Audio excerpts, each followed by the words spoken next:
Si estás pensando en mudarte a Portugal o ya estás aquí y te preguntas si tomaste la decisión correcta, quédate porque hoy te voy a contar lo que nadie te dice. Voy a ser el 100% sincero y hay cosas que si me las hubieran dicho antes me hubiera ahorrado más de un dolor de cabeza. Así que en este video vamos a hablar de los pros, los contras de vivir aquí en este año 2025 para que puedas decidir si este país es realmente para ti. Comencemos con lo que todo el mundo habla, la buena calidad de vida. Aquí el ritmo de vida es otro. La gente no vive acelerada como en otras partes de Europa o simplemente Latinoamérica. Hay tiempo para todo, hasta para tomarse un café sin prisa.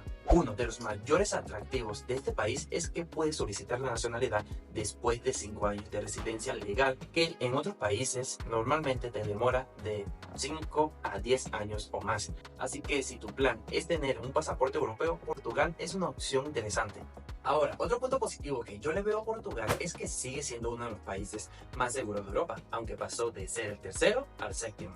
Pero aún puedes caminar por las noches sin estar paranoico, al menos en la mayoría de las zonas, porque en ciudades grandes todo el mundo tiene que estar consciente de que puede ser un poco riesgoso andar a altas horas de la noche caminando solo. Por esta razón digo que no es que no pase nada, porque hay carteristas en zonas turísticas, pero comparado con otros países, esto es un paraíso. Otro punto positivo también que yo le vería como un pro es que si las personas odian el frío extremo, Portugal es perfecto. No es como ni Alemania ni Francia, donde sientes un invierno que te congela. Por ejemplo, yo cuando fui a Turquía estaba casi que me congelaba y solamente estábamos a -2 grados. Aquí en Portugal, por lo general, el norte es más frío que en el sur, lo que hace que las personas puedan decidir si quieren vivir en un lugar más fresco o un lugar donde hace sol la mayoría del tiempo. Otra cosa positiva que te ofrece Portugal es que te da accesibilidad a otros países de Europa.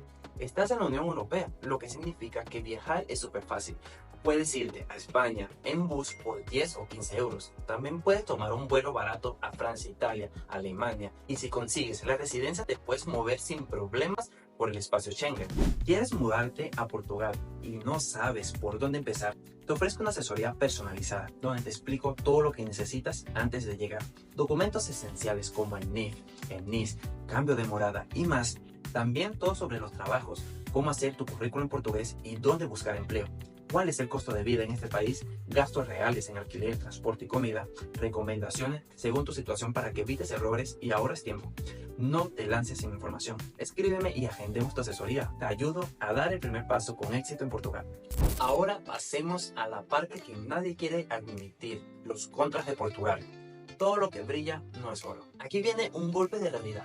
Los sueldos en Portugal son de los más bajos de Europa. El salario mínimo en 2025 está cerca de los 900 euros, pero los alquileres no paran de subir. Así que, a menos de que consigas un trabajo bien pagado o trabajes por tu cuenta, el sueldo te puede dejar justo. Tener un buen trabajo es un poco complicado. Hay oportunidades, pero dependiendo de tu área, puede ser difícil encontrar algo bien pagado. Muchos extranjeros terminan trabajando en construcción, limpieza o restaurante porque sin papeles es complicado conseguir otro tipo de empleo. Los alquileres en ciudades grandes antes se encontraban apartamentos de Porto o Lisboa por 500 euros. Ahora un de uno te cuesta desde 750 a 1000 euros, quizás hasta más, depende de la zona donde se ubique.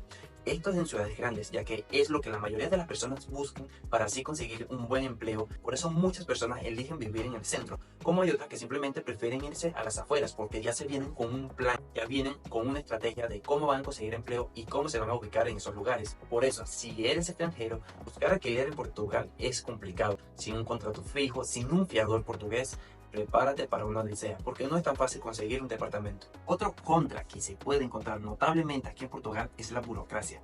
Es demasiado lenta. Si crees que en tu país los trámites son lentos, espera a ver cómo funcionan aquí en este país. El AIMA, finanzas, seguridad social, todo puede tardar semanas o meses. Si no tienes paciencia, este país te la va a enseñar. Otra cosa, hay pocas oportunidades laborales. Si no tienes papeles o no hablas bien portugués, encontrar trabajo es complicado. Y muchos te ofrecen pagarte en negro o sin contrato. Aunque esto no sea legal, se ven casos donde lo hacen, más que todo en restaurante o construcción. Por eso si vienes sin un plan, puede que te toque aceptar trabajos mal pagados. Por eso, lo mejor es que te prepares bien, investiga todo lo que puedas. Estas son una de las cosas que las personas se fijan normalmente cuando van a ver un país, los pros y los contras. Si tú tienes algún otro que yo no haya puesto en este video, puedes colocarlo en los comentarios. Entonces, vivir en Portugal tiene muchas ventajas, pero también tiene su lado difícil. ¿Vale la pena? Depende de tu situación y de lo que estés buscando. Yo siempre digo que emigrar no es para todo el mundo, pero si vienes preparado y con un plan, Portugal puede ser una gran opción. Y si quieres saber más sobre el costo de vida en 2025, tengo un video en mi canal con todos los detalles. Te lo dejo por aquí.